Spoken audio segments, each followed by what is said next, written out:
रजोनिवृत्ती हा स्त्रियांच्या आयुष्यामधील एक महत्त्वाचा टप्पा आहे। ह्या काळामध्ये स्त्रियांच्या शरीरामध्ये जे हार्मोनल चेंजेस होतात त्यामुळे त्यांच्या शरीरामध्ये अनेक बदल होतात आणि बऱ्याच स्त्रियांना त्याचा त्रासही होतो। अचानक खूप वजन वाढणे, चिडचिड होणे, घाबरल्यासारखे होणे, झोप न येणे, थकवा येणे, शरीरामध्ये कोरडेपणा जाणवणे, मध्येच खूप गरम होणे असे बरेच त्रास ह्या काळामध्ये स्त्रियांना होत असतात। ह्या काळामध्ये स्त्रियांच्या शरीरामधील इस्ट्रोजिन हे जे मुख्य हार्मोन आहे त्याची लेवल कमी होत असते आणि म्हणूनच स्त्रियांना हा त्रास होत असतो। विदेशामध्ये ह्यासाठी हार्मोन रिप्लेसमेंट थेरपी केली जाते, पण ह्याचे खूप दुष्परिणाम दिसून येतात आणि म्हणूनच आपण नैसर्गिक स्वरूपामध्ये ही हार्मोन रिप्लेसमेंट थेरपी करण्याचा प्रयत्न करतो। म्हणजेच आपण आहारातून हे इस्ट्रोजिन देण्याचा प्रयत्न करतो।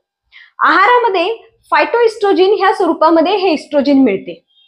ही फायटोइस्ट्रोजिन रिच फूड्स कोणते आहेत हे आता आपण बघूया। ह्यामध्ये शतावरी आहे, जवस आहे, तीळ आहे, मेथी, सोया प्रोडक्ट्स आहेत किंवा मोड आलेली कडधान्य ही ह्या फायटोइस्ट्रोजिनचा रिच सोर्स आहेत। ह्या फायटोइस्ट्रोजिन रिच फूड्स मधून शरीराला नैसर्गिक पद्धतीने इस्ट्रोजिन मिळते आणि रजोनिवृत्ती सुखकर होते। धन्यवाद।